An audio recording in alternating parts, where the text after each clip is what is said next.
Assalamualaikum, perkenalkan saya Merisa Dahlia dengan NIM 1201111214112 dengan teman saya Prayogo dengan NIM 1201111111414. Baiklah, kami akan menampilkan video pembelajaran tentang upaya pelestarian lingkungan hidup.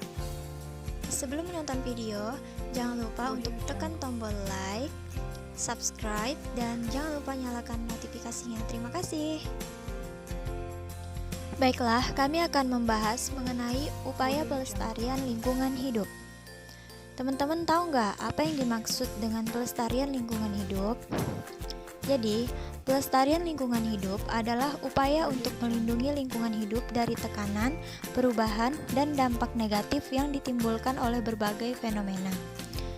Upaya pelestarian dilakukan agar sumber daya pada lingkungan hidup dapat bertahan selama mungkin dan dapat dinikmati oleh generasi yang akan datang.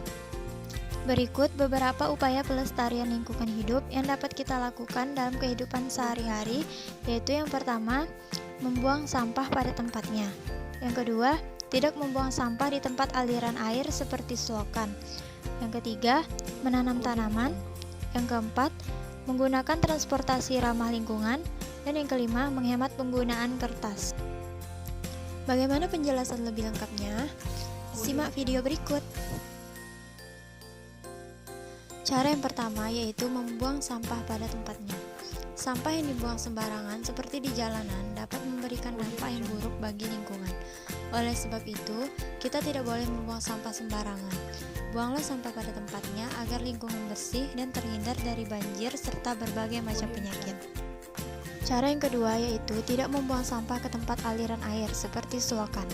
Jika kita membuang sampah ke tempat aliran air, maka akan membuat saluran air tersumbat sehingga air tidak lancar mengalir.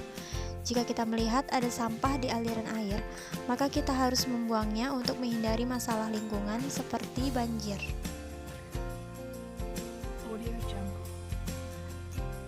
Selain itu, upaya yang dapat kita lakukan untuk menjaga kelestarian lingkungan yaitu dengan menanam dan merawat tanaman. Dengan menanam tanaman di lingkungan sekitar dapat meningkatkan kualitas kebersihan udara. Tumbuhan yang ada di sekitar kita harus kita jaga kelestariannya dengan rajin memupuk dan menyiraminya. Upaya selanjutnya yaitu menggunakan transportasi ramah lingkungan. Menggunakan transportasi ramah lingkungan dapat mengurangi polusi udara dan juga bahan bakar minyak seperti menggunakan sepeda. Hal itu dilakukan agar lingkungan hidup kita tidak semakin rusak. Upaya berikutnya yang dapat kita lakukan untuk menjaga kelestarian lingkungan adalah dengan menghemat penggunaan kertas. Kita harus menghemat penggunaan kertas karena kertas terbuat dari olahan kayu pohon. Sehingga dengan menghemat kertas, kita dapat mengurangi jumlah pohon yang harus ditebang untuk membuat kertas. Nah teman-teman, itulah beberapa contoh pelestarian lingkungan hidup. Dengan melakukan kebiasaan-kebiasaan tersebut dalam kehidupan sehari-hari, tentunya lingkungan akan terawat dan terjaga kelestariannya. Terima kasih karena telah menonton video kami, semoga bermanfaat. Assalamualaikum.